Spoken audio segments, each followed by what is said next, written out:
जयराम काकांचा फोन आला होता, नाना काकांचा फोन आला होता.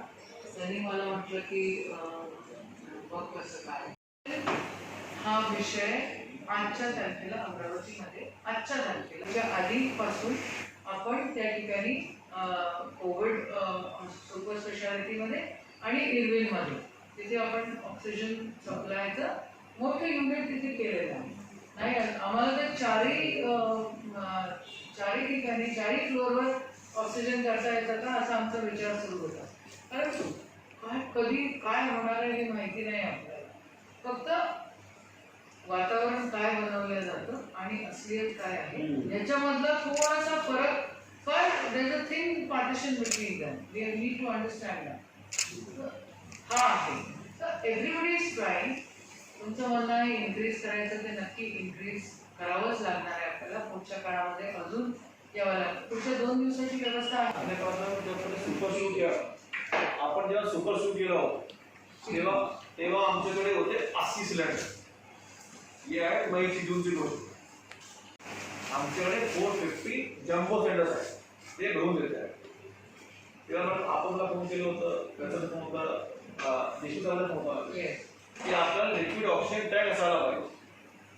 आणि म्हटलं होतं की आपल्या सुपरमध्ये 1 टँक असायला पाहिजे. त्याच्या गोष्टी आपण करून आपण आता 2 टँकसाठी मॅडम प्रमाणे घेतलेली आहे. त्याच्या बांधकाम सुरू होतं. तिसरा इश्यू आहे आमची जबाबदारी आहे की शासकीय ठिकाणी असायला पाहिजे. पण त्याच्याबरोबर ज्या ज्याला आम्ही दिलेली आहे परवानगी त्याच्यामध्ये पण they should not be shortage.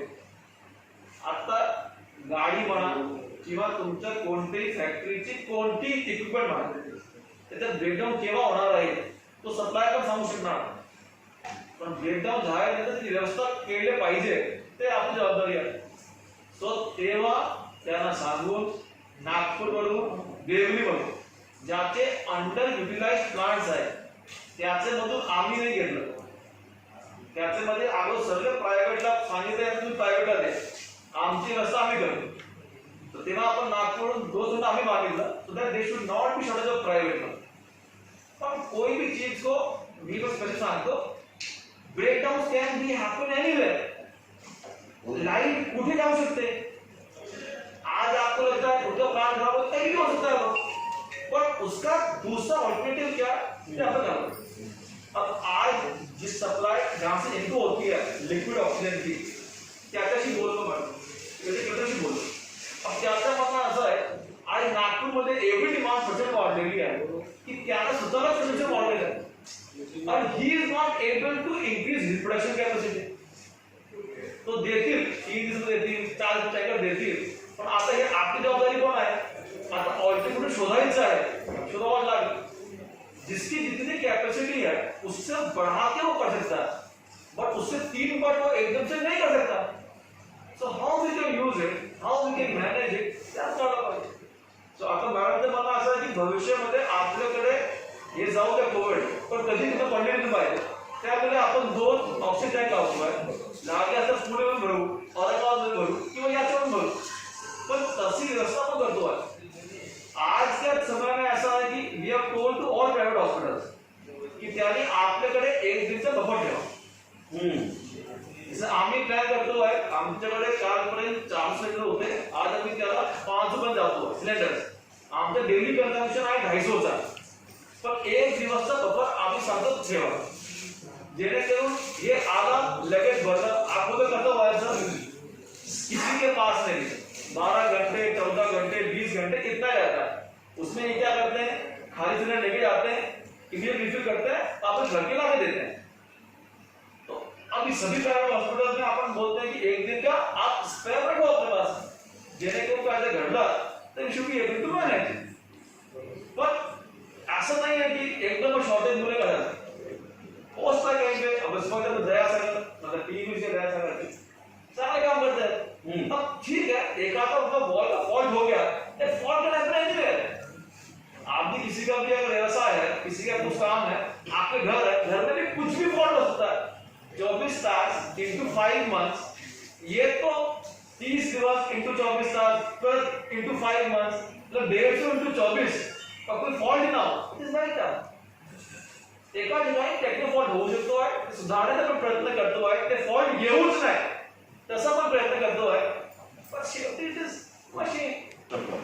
वो विचार हमारे साथ हमारा उद्देश्य ये कि ताई है आप बहुत अच्छा काम कर रहे हैं, आज ऑक्सीजन है, कल ये जो क्रिटिसाइज करने वाले इनको कोई मौका न मिले उसमें अपन कल की अपन व्यवस्था करके रखें, क्योंकि ये टाइम अभी धीरे धीरे बढ़ने वाला है। जैसा आज मैंने टीवी में देखा 77,500 केसेस है, कल 75 थे, कल 1 लाख होंगे, तो अपने शहर में भी होंगे, आप सब लोग कर रहे हैं, आपके हाथ में भी नहीं है, तो अपन सिर्फ कल की व्यवस्था करते रहे कि हम प्रशासन के साथ वाले लोग, हाँ ये जो क्रिटिसाइज जो घर में बैठे बैठे एसी में बैठे बैठे स्टेटमेंट दे रहे हैं उनके साथ वाले नहीं, हम आपके साथ वाले लोग।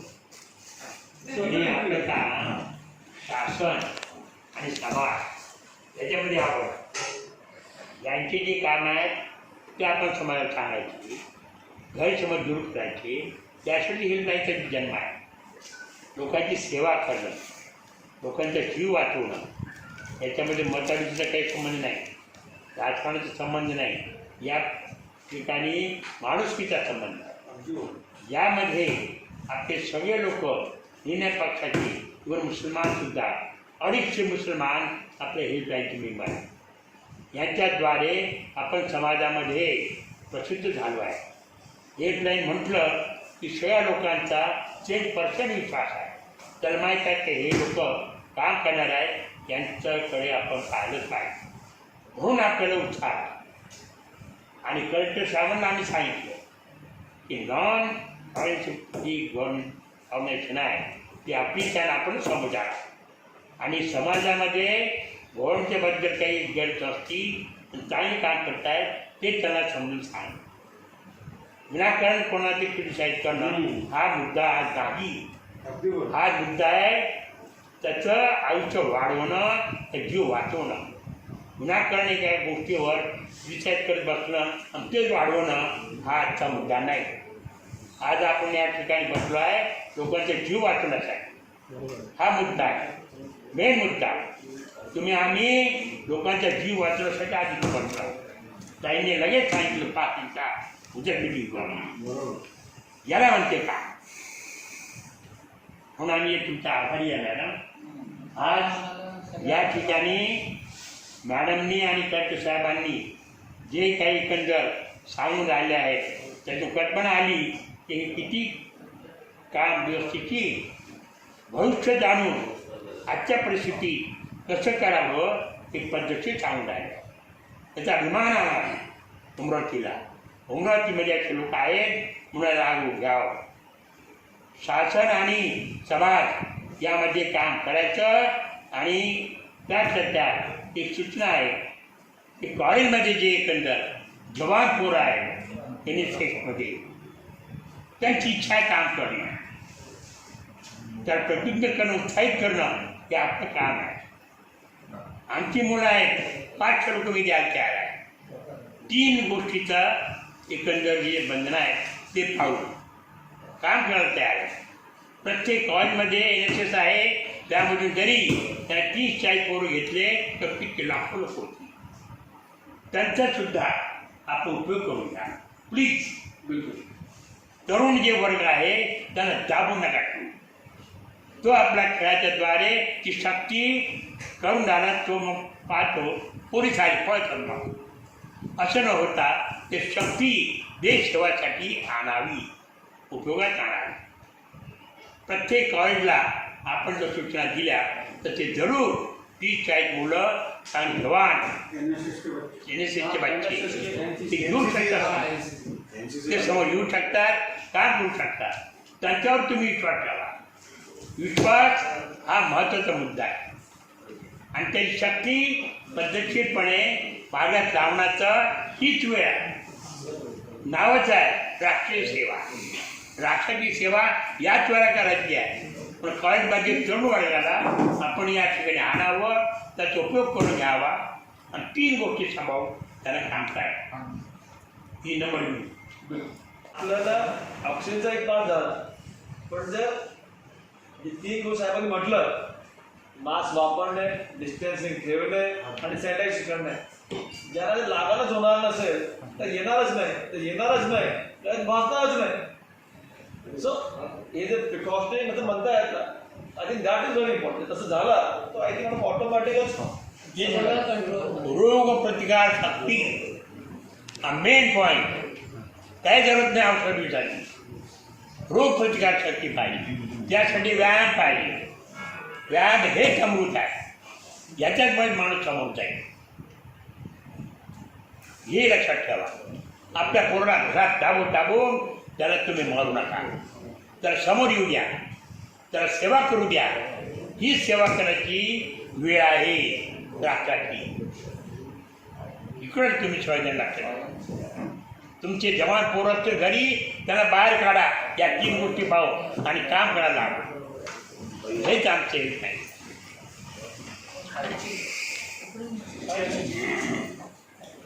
तुमच्या माहितीसाठी सांगते, त्या आल्याची स्थिती. आपण ह्या पिरियडमध्ये सगळे मेडिकल सिस्टम पूर्ण आपण अपग्रेड करण्याचा प्रयत्न करतो. जसं आता काल आमची चर्चा झाली, कलेक्टरने डिक्लेअर केलं की मेळघाटमध्ये आपण 22 ॲम्ब्युलन्स प्रत्येक PHC प्रत्येक तालुक्याला आपण एक ॲम्ब्युलन्स या ठिकाणी देतो. हा जेव्हा व्हेंटिलेटर्स घेतले त्याच वेळेला आमची चर्चा झाली होती की प्रत्येक तालुक्याला एक व्हेंटिलेटर असावं फॉर अन एमर्जन्सी, की बाबा मिळतं आहे नाही मिळतं आहे. तर आम्ही ते तालुका लेवलवर पूर्ण पोचून सुद्धा काम करायचा प्रयत्न करतो. पण तुमचे सजेशन्स तुमचं सगळं आहे, आम्हाला वेलकमच आहे. तुम्ही सांगितलंच पाहिजे त्या सगळ्या गोष्टी. कुठे प्रशासन जर चुकत असेल तेही आपण सांगितलं पाहिजे. कारण जे बहुतेक तुम्हाला दिसतं ते एखाद वेळेला आम्हाला नाही दिसू शकत. तर तुम्ही नक्कीच आवर्जून त्या गोष्टी आमच्यासमोर आणल्याच पाहिजे. पण पॉलिटिसायझेशन जे होतं ते कुठेतरी थांबवून वास्तविकता काय आहे ही माहिती करून आपण चाललं पाहिजे, असं मला या ठिकाणी म्हणावंसं वाटतं. आता बोलू नाही, पण परवाच्या दिवशी मी कलेक्टरांना फोन लावला. मी म्हटलं आज माळ टेकडीवर हा विषय झाला, हा वर येणार आहे, बघा कसा होतोय तो दिनेश भैया. ये अब बातें तो पता चलती है कहाँ कैसा है, क्या हो रहा है क्या नहीं हो रहा है, कौन क्या बोल रहा है. कोई ना कहीं तो एकदम आकर बता ही देता है और आपको भी मालूम क्या हुआ क्या नहीं हुआ. तर याच्यामध्ये 100% फक्त काम करण्याची वृत्ती सगळ्यांची या ठिकाणी आहे आणि आपण सगळ्यांनी सामंजस्याने हे सगळं करायला पाहिजे आणि आपण ते करतोय. अमरावतीमध्ये we are much much much better than the other places. पण ह्याच्याहून चांगलं आपण कसं अजून करू शकतो याच्यावरच आपल्या सर्वांचं लक्ष आहे. आदरणीय वैद्य साहेबांनी जसं म्हटलं की काही व्हॉलेंटियर्स आहे, NSSची मंडळी आहे, NCCची जी मंडळी आहे ती कॉलेजेसमध्ये सगळीकडे पत्र लिहून ती जर व्हॉलेंटियर्स म्हणून आपल्याला जर काम करता आलं तर त्याच्याकडे पण आपण तिथून पुढच्या काळामध्ये करूया. लेकिन क्या हो रहा है सर कि जो एक हॉस्पिटल है कोविड का, वहाँ पे बेड्स इंक्रीज हो रहा है, वो फेस करना is going to be a very difficult task. अभी भी जो सिचुएशन है बहुत चैलेंजिंग है. We have a very good ready setup in Amaravati, बस हमको लिक्विड चाहिए उसको. अगर वो व्यवस्था हो जाती है तो सर प्रॉब्लम नहीं है. लेकिन लिक्विड ऑक्सीजन का जो प्रॉब्लम है वो कलेक्टर साहब ने उनसे बात की तो बताया कि वहाँ उनको है सप्लाई का इशू. लेकिन ये तभी हो सकता है अगर इंडस्ट्रियल सप्लाई पे कंट्रोल किया जाए और बस मेडिकल को अलाउ किया जाए. ऐसा स्टेप कोल्हापुर में लिखा है. नहीं, ऐसा कल की कैबिनेट में ये डिस्कशन हुआ है. बताना यही this is a priority and it will be done. I guess the government will also take some action on it. रही बात आपके टेक्निकल इशू की, तो you have to complete that. Have you told this to us 2 months before? हम लोग 2 महीने से पहले पीछे लग जाते थे. आज आपको ये तकलीफ, आपने हमसे ये बात छुपा के रखी. आप हमको पहले बोलते कि ताई है, कलेक्टर साहब है, विधायक है और कौन है, आप हमको बताते तो हम 3-4 महीने रोज बाहर है. हम लोग यहाँ से बम्बई जाते, वहाँ पे भी हम लोग बोल के जो भी मदद चाहिए आपको, but you should tell us before hand. ऐसा नहीं कि अभी हो गया ना अब क्या करूँ, ऐसे हो सकता है.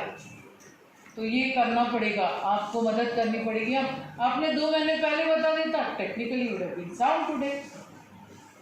सो व्हाटएवर जो हो गया वो हो गया, जो बात बीत गई. इसके बाद में आप हमसे कुछ छुपाओगे नहीं, हम आपसे कुछ छुपाते ही नहीं है. तो आप हमको बताओ हम मदद करेंगे, सारी तरफ से सारी ताकत लगा देंगे और आपको मदद करेंगे। फिर मैं एक टैंकर को इसको बना दी, नहीं तो यवतमाल और होगी, यवतमाल में लिक्विड मिलता है तो चलेगा।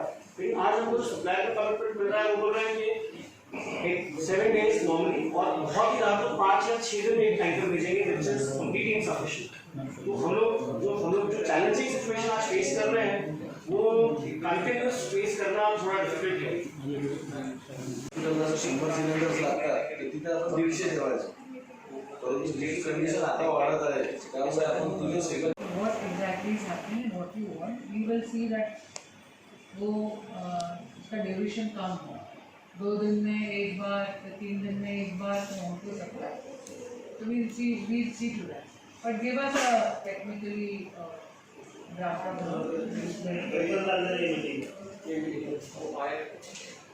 तेच वाटतं आहे प्रशासन खूप चांगलं काम करत आहे, पण कम्युनिटी पार्टिसिपेशन तिथे दिसत नाही। जे आपण बेसिक बोलतो की बाबा सोशल डिस्टन्सिंग असायला पाहिजे ते बिलकुल मेंटेन करताना दिसत नाही। एक पॉईंट नंतर मास्क घालतात तर हॉस्पिटलमध्ये येतात तर असे येतात आणि आमच्यासोबत बोलतात, त्यावेळेला त्यांना सांगावं लागतं मास्क असा लावायचा, म्हणजे हाई ठीक आहे ऑक्सिजन सॅच्युरेशन कमी होतं आणि कधी आयसोलेट स्वतः होऊन आपण मास्क बाजूला करून ऑक्सिजन घ्यायचा हे बरोबर आहे, पण ह्या सगळ्या अपील होऊन नाही राहिल्या। तर मला असं वाटतं की मीडियाच्या माध्यमातून अथॉरिटी तुम्ही जर अपील करत गेले टेक्निकली तर बाबा तुम्हाला मास्क एकसारखा 2-3 तास जर लावला तर ऑक्सिजन सॅच्युरेशन कमी होतं। लेट मी फिनिश ताई let me finish oxygen saturation कमी होतच असते कंटिन्युअस, आपण 1-2 तास, पण एका ठिकाणी आयसोलेट होऊन आपण ते मास्क पण काढायचं आणि ऑक्सिजन पण घ्यायचा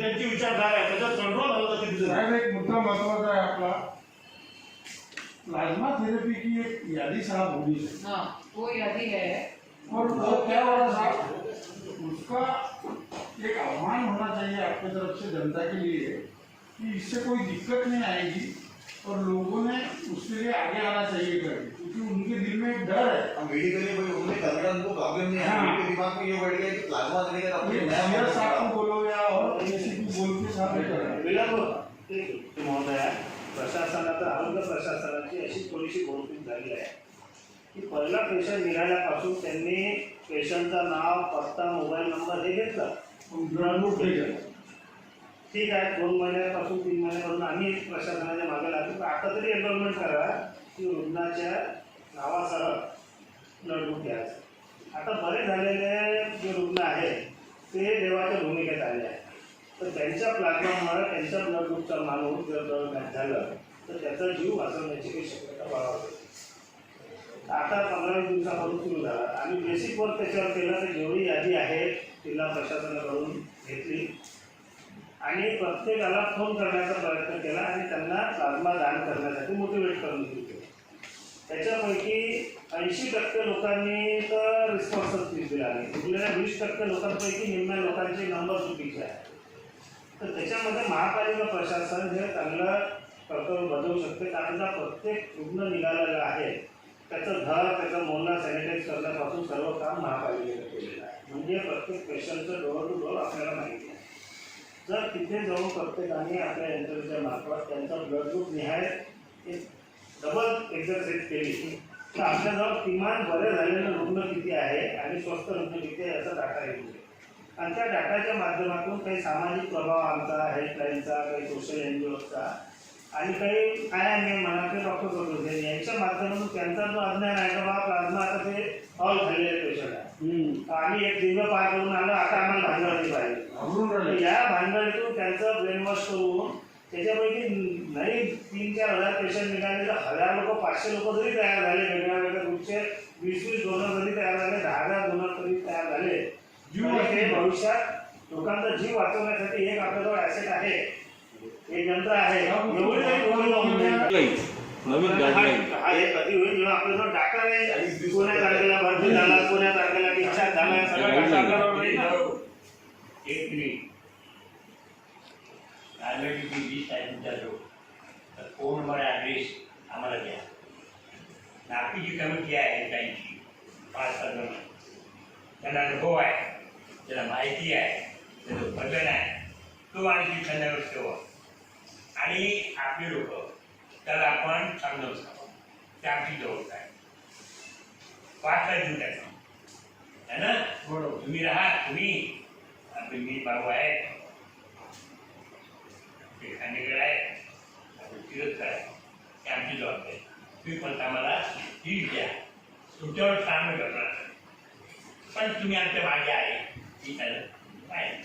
नक्की असं आपल्याला तुझा बता आहे पालकमंत्री मॅडमनी आणि तेव्हा कोटवाडा पण होते, आपण एक हेल्थ लाईन सुरू केली होती. त्याच्यामध्ये आपण दररोज 800 लोकांना फोन करतो. तर जैसे आपकी जो भी व्यक्ति हैं, आपका मोबाईल नंबर भी चालू है, आपण 8 लोक घेतलेले पण आहे.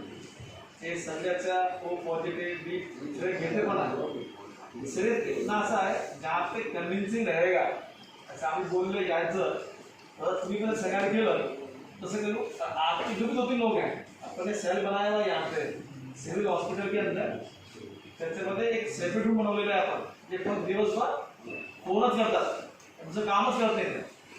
तो वहाँ पे 3 लोग साथ आ जाएंगे ना, तो पूरी लिस्ट भी रेडी है और उसके ब्लड भी है, आप मतलब मिल जाएगी ना? ठीक है, सब रेडी. चलो ठीक है. बाय वहीं जाएंगे, बाय फिर जाएगा. आप बस मेरे पास बता देना, मैं आपको थोड़ा टाइम भैया, हमारी तो आपको बोलती जाते हैं, घरी तो आम्ही ले लेंगे. पता है काम कर. ठीक आहे. आम्ही 5-6 जण त्याच्यात घेतो. मनसुखबाई ठाक सगळ्यात महत्वाचं त्या करून घेऊ. साहेब हे रुग्णाच्या दुरुस्तीच्या नावाने आवाजही दिली आकारणी होऊन राहिली.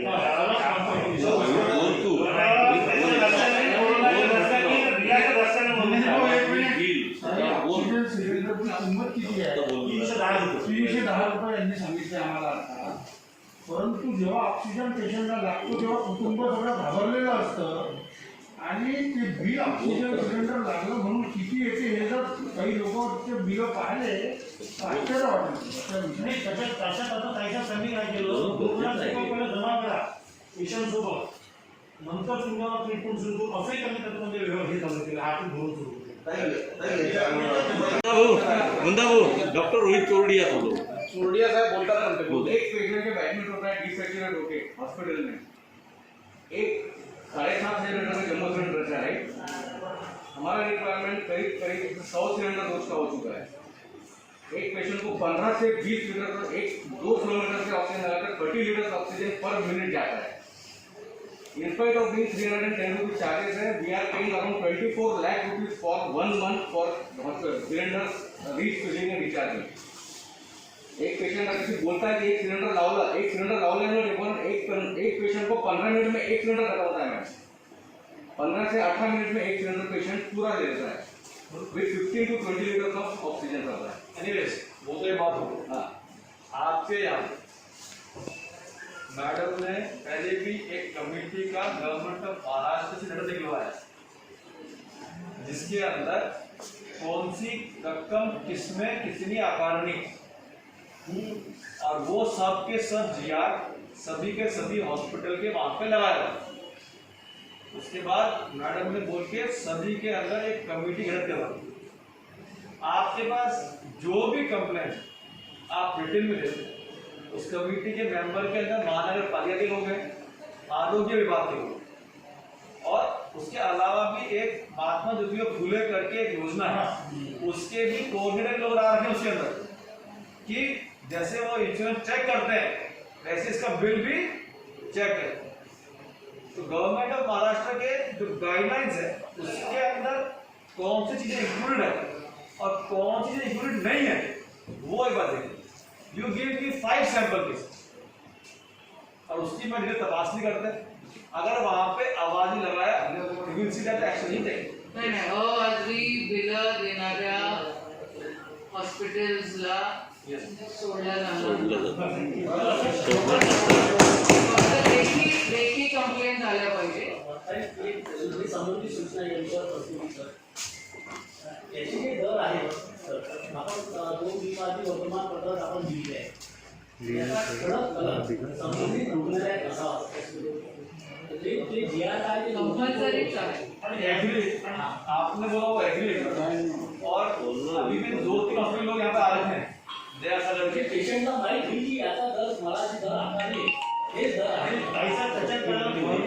आहे ते काही आपण शासन जे काढलेले आहे ते कॉम्पॅरेटिव्ह मुंबईचे जे खालिस्तानचे हॉस्पिटल त्याचे रेट आपल्या इथं लागू होणार आहे. म्हणजे 4,000 रुपये बेड, साध्या बेडची पर डे.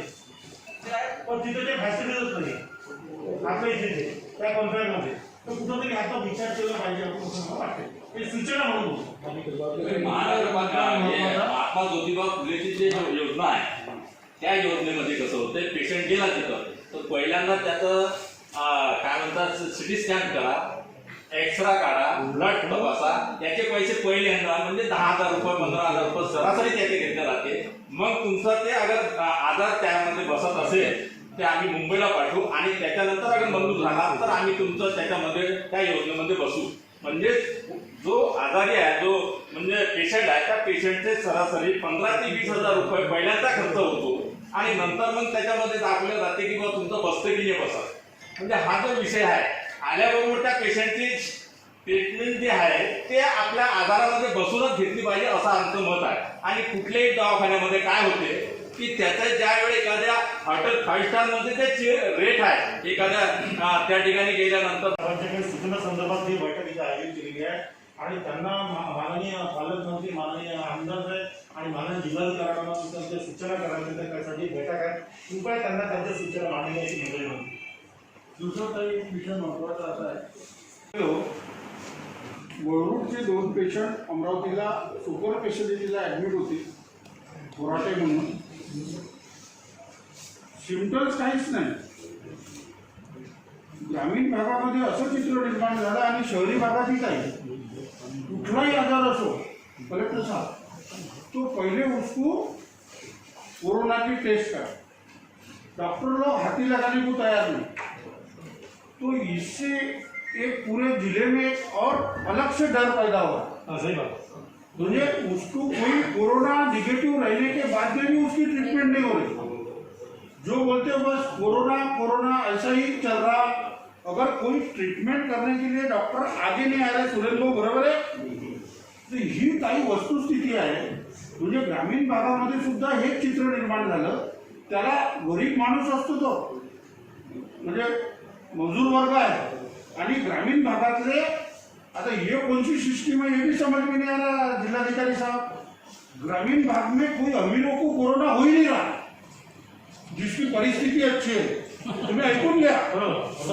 जे सामान्य लोक आहे, अतिशय गरीब लोक आहे, असंच ग्रामीण भागातल्या लोकांना कोरोना टेस्ट करायसाठी इथे शहरात पाठवतात आणि त्याचं पॉझिटिव्ह थोडाही निघाला तो की ॲडमिट. पूर्ण घर डिस्टर्ब. ग्रामीण भागातून सगळी गर्दी सुपर स्पेशलिटीला होत आहे.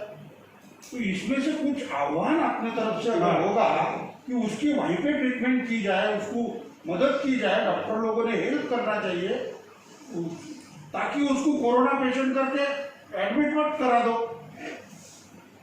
ठीक है जी. इसके अंदर जैसे आपने बताया ग्रामीण भागों के अंदर जितने भी टेस्ट हो रहे हैं कोरोना ना तो अमीर को देखता है ना गरीब को देखता है. और मेजॉरिटी साहब ऐसी हो रही. मैं आपको बता दूं मेरी जो मशीन है टेस्टिंग की उसमें आम्ही त्याचा फायनान्शियल ताकद नाही. बांधले आहे का आपण कराय मग त्याचं फक्त आपण तूट टाक. और साहब मैं बोल रहा ये भी आप पूरी टेस्ट कर दो. पण साहेब प्रायव्हेट हॉस्पिटलमध्ये जाताना प्रायव्हेट हॉस्पिटलला जाताना कोण अमीर कोण गरीब आहे. येणारे दिवस आता गणेशोत्सवाच्या विसर्जनाच्या काही ठिकाणी महाप्रसाद हे ते आपण जी अंमलबजावणी करतो आहे ती कमी पडते असं मला वाटते. कारण काही ठिकाणी कार्यक्रम सुरूच आहे आणि काही ठिकाणी सक्ती आवश्यक आहे. विसर्जन असेल त्या दिवशी खुले आम चालू आहे. लाऊडस्पीकर महाप्रसाद मोठे जे मंडळ आहे ते पूर्ण आणि दुसरा महत्वाचा विषय एक अंमलबजावणीचा जे झालेला आहे. पाईपलाईन लिकेज झाली होती त्या ऑक्सिजनची. तर कोविड हॉस्पिटलचं काम चांगलं आहे सगळ्यांनी म्हटलेलं, काही हरकत नाही म्हटलं तर.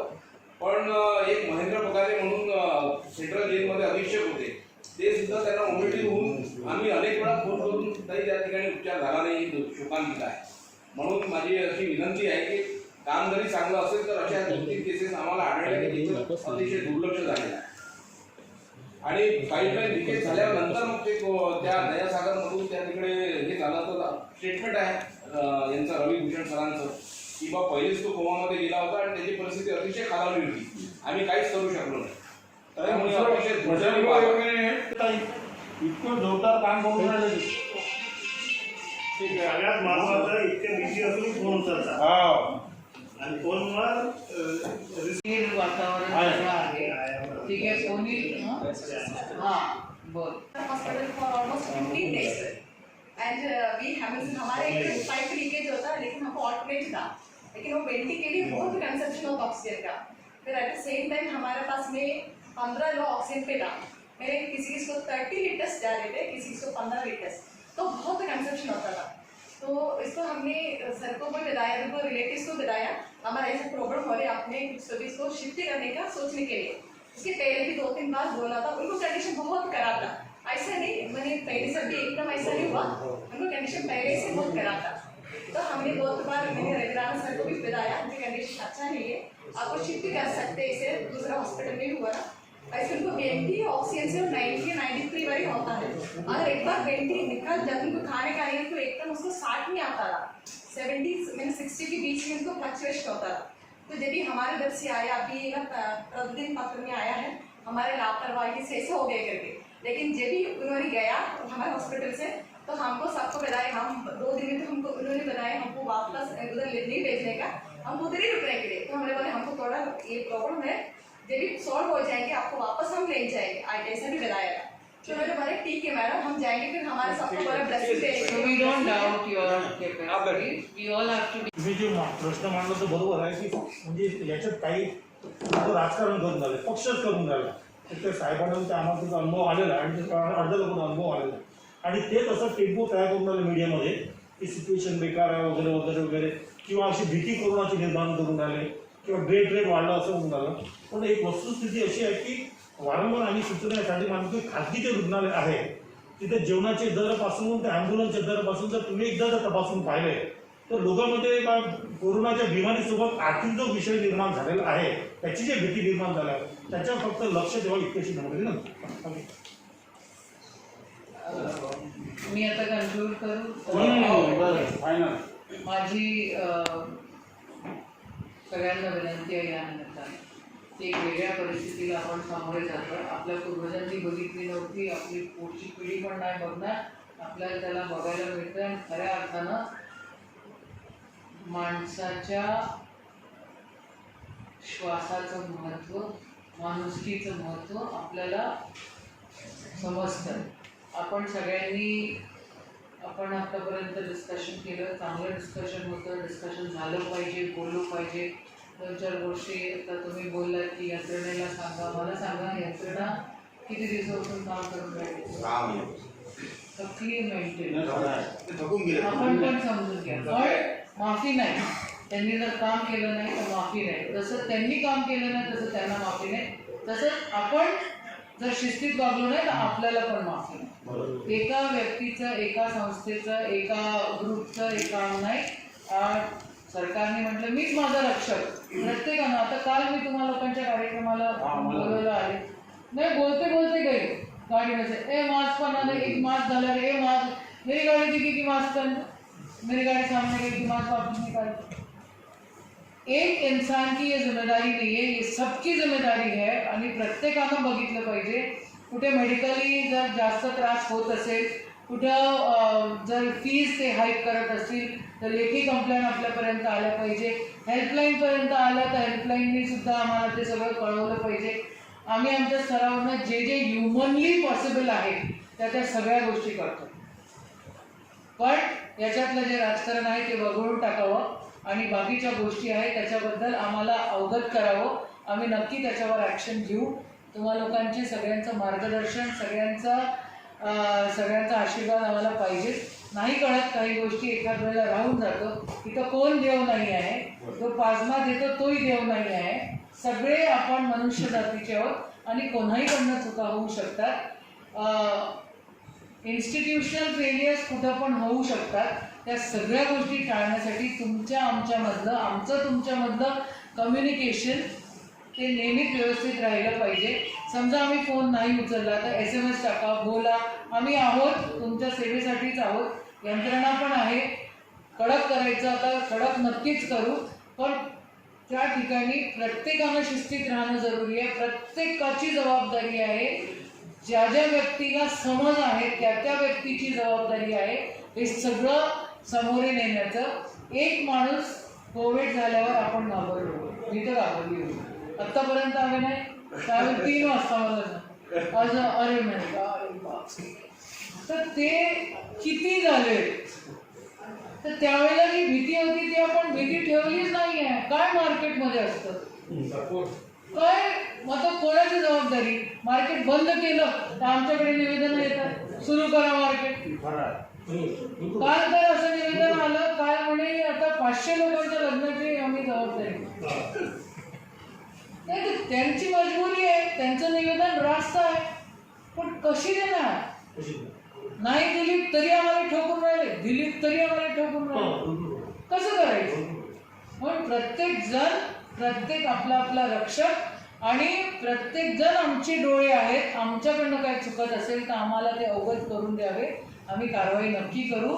राहिला तुमचा विषय, तर तुम्ही आत्ता मगाच मी बोलली, आमच्यापासून काही लपवणार नाही, सरळ आम्हाला सांगणार काय मदत पाहिजे ती मदत सगळ्यांना सर्व परीने केल्या जाईल. डॉक्टर्सची काही कंप्लेंट आपण केले. मला असं वाटतं एक जे डॉक्टर लोकांचे जे आहे त्याची आपण एक आमदार आणि आपण मिळून एक सगळे मीटिंग घेऊया. त्या डॉक्टर्स लोकांना जे जे सांभाळतायत जबाबदारीनं त्यांचंही ऐकून घेऊ, त्यांच्या काय समस्या आहेत. अवाजवी बिल खपवून घेतल्या जाणार नाही, हे तेवढंच सत्य आहे. आणि त्या ठिकाणी त्यांच्या काही अडचणी असतील तर त्याच्यावर कसं मात करायचं ते पण आपण बघूया. आपण एकत्र लढूया, म्हणजे आपण ही लढाई जिंकू शकतो. एवढंच बोलतोय. थँक्यू. चर्चा करून आम्ही आमचं ही इच्छा आहे की कोरोना सुटला पाहिजे आणि हेल्पलाईन ही सर्वपक्षीय आहे आणि याच्यामध्ये राजकारण नाही. आणि तुम्ही मीटिंग चांगला एक त्यामध्ये चर्चा झाली, त्याबद्दल मी वो जो आज मीटिंग हुई कलेक्टर और पालक मंत्री महोदय के साथ में, जो अमरावती में कोविड को लेके, दवाखानों को लेके, उनके इलाज को लेके प्रॉब्लम चल रहा है, लापरवाही से ऐसा बताया जा रहा है कि मौत हो रही है, ध्यान नहीं है. मीटिंग में क्या निष्पन्न निकला, किस चीज़ के लिए हुई? नहीं, पहला तो विषय ऐसा कि मीटिंग में सबसे पहला विषय रखा गया कि जो पिछले 2 दिन से चर्चा चल रही है कि ऑक्सीजन कम है करके, और ऑक्सीजन कम होने की वजह से पेशेंटों की डेथ रेट बढ़ रहा है करके. परंतु अभी जिला अधिकारी ने, महोदय पालक मंत्री ने ये बताया कि सिलेंडर की कोई कमी नहीं है, ऑक्सीजन की कोई कमी नहीं है. और साथ ही में जो जिनका प्रोडक्शन है सिलेंडर का अमरावती में, वो उनके मालिक भी साथ में थे, उन्होंने बताया कि सिलेंडर की कोई कमी नहीं है. बीच में थोड़ा सा डिस्टर्ब हो गया था. परंतु मेरा प्रशासन को और सत्ताधारी नेताओं को मेरी एक नम्र विनती ऐसी थी, जो मैंने सूचना या पक्ष रखा कि अमरावती क्षेत्र में जो पर डे 1-1, 2-2, 3-3 हॉस्पिटलों को जो कोविड-19 की मरीजों के इलाज के लिए जो परमिशन दी जा रही, और उसमें वो जो हॉस्पिटल्स है, जो हॉस्पिटल मुझे कैसा कर रहे मरीजों के, मुझे जो पैसे की जो लूट कर रहे हैं पर डे 15,000, 10,000. एक मुझे फॉर एग्जांपल बताता मैं आपको, एक हमारा पीपी किट पहनते तो एक पेशेंट को उसके 1,000 रुपये लगाते हैं, जबकि वो पीपी किट लेके वही पहन के वो 40 लोगों को सर्विस देता, मुझे 40,000 हो गए कि नहीं. उसी प्रकार वो सभी मुझे जो है उनका, और उस पर प्रशासन का कोई कंट्रोल नहीं है. दूसरी बात ऐसी कि जो डॉक्टर, मुझे मैं सभी डॉक्टर नहीं, पर कुछ जो डॉक्टर जो पहले जब कोरोना 23-24 मार्च को जब हम पूरे हिंदुस्तान में फैला, उसी प्रकार अमरावती में फैला, तो जो डॉक्टर वो भी अपनी जो ओपीडी बंद करके दवाखाने करके कोरोना के डर से मरीजों को इलाज नहीं दे रहे थे, आज वो सब बिल्कुल धंधा चालू कर दिया उन्होंने. जहाँ देखो कोविड का हॉस्पिटल, जहाँ देखो कोविड का हॉस्पिटल.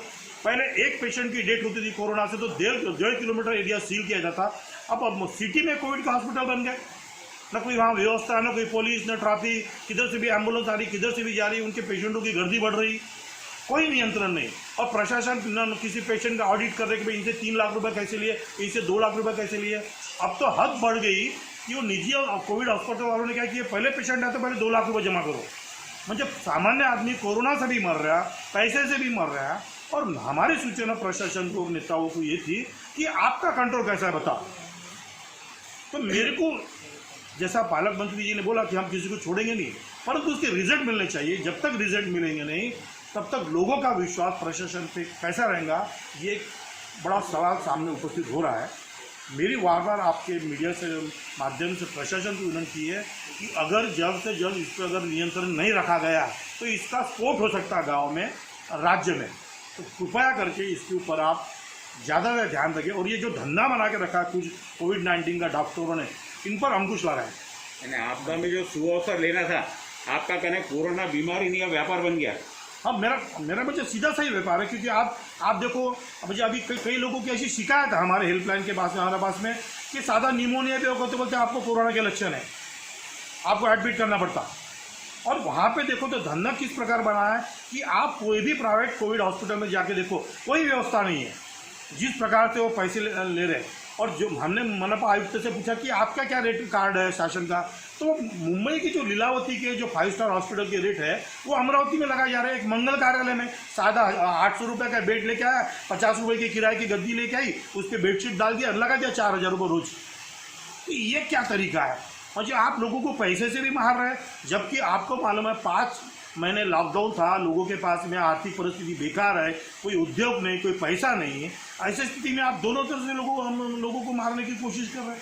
तो ये एक बड़ा मुद्दा है और ये मुद्दे को सोल्यूशन निकलना ही चाहिए, अन्यथा अनर्थ हो जाएगा ये गांव में। बस मेरा हेल्पलाइन अमरावती में पूरी कोविड योद्धा के रूप में सामने आई है, हर जगह काम कर रही है, लेकिन उसके बावजूद आपको हर चीज़ के लिए कलेक्टर के साथ में मीटिंग लेनी पड़ती। क्या प्रॉब्लम होता और क्या सोल्यूशन निकला आज सॉल्यूशन तो निकला। पहले तो मुद्दा ये था कि चर्चा चल रही थी कि सिलेंडर की कमी है, ऑक्सीजन सिलेंडर की कमी है, तो जिसके कारण मौत भी हो गई ऐसे बताया जा रहा है। हाँ, ऐसे बताया जा रहे थे। इसलिए भाई ये प्रॉब्लम सॉल्व कौन करेगा? तो पालक मंत्री जी करेंगे, कलेक्टर करेंगे। इसलिए हम इनके पास आए, पालक मंत्री जी ने सभा बुलाई, कलेक्टर साहब को बोला कि ये किल्लत नहीं होना चाहिए। आदमी भाई पेशेंट है और ऑक्सीजन मिल नहीं रहा, ऐसा नहीं होना चाहिए। इसलिए ऑक्सीजन सप्लाई होना चाहिए, ठीक से ये मुद्दा था। और दूसरा मुद्दा ये था कि ये जो पेशेंट है उसका जो बिलिंग का मुद्दा है वो बड़ा भयंकर है। प्राइवेट में 2-3 लाख रुपए उसको बिल आ रहा है, तो वो कैसे क्या आ रहा है? तो उस पर अंकुश होना चाहिए, निर्धारित रेट उन्होंने निर्धारित करनी चाहिए। तो ये मुद्दा था, वो भी चर्चा हुई। तो पालक मंत्री ने बोला कि ऐसे जो प्राइवेट हॉस्पिटल है, अगर ऐसे कोई दिखता है तो उस पर एक्शन लिया जाएगा, ऐसा वो उन्होंने कहा। अच्छा सुनिए, क्या आपकी हेल्पलाइन इस चीज़ में वर्क करेगी जिसको ज़्यादा बिल ले जा रहे हैं उनके लिए? नहीं, वर्क तो नहीं करेंगी। हमारा भाई बस उनको बताना था, लोग ध्यान में लाके देना था प्रशासन के। ऐसा हो रहा है, काम प्रशासन ही करेगी, जो काम प्रशासन ही करेगी, लेकिन उनके निर्देश में ला देना था कि भाई ऐसा हो रहा है, तो गरीब व्यक्ति है, सर्वसाधारण है, और वो कहाँ से लाएंगा पैसा इतना, वो निकालना पड़ेगा जान बचाने के लिए। तो ये सब समस्या कर रही है, इसलिए हम थैंक यू।